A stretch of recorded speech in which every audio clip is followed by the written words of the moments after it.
Hey guys, in this video, I'll show you how to install Modpacks on SKlauncher. First, open your favorite web browser and search for Minecraft Modpacks. When the search results appear, click on the first link.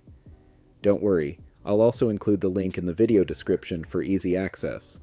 Once you're on the website, browse through the Modpacks and pick the one you like. In this tutorial, I'll be choosing one to demonstrate.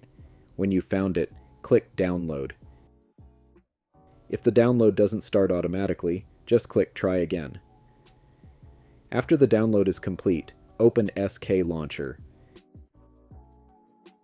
Next, click on Installation Manager and then Import Modpacks. Now find the Modpack file you just downloaded, select it, and click Open. Now, sit tight and let it install, and that's all there is to it. If you found this tutorial helpful, don't forget to like, comment, and subscribe. Thanks for watching.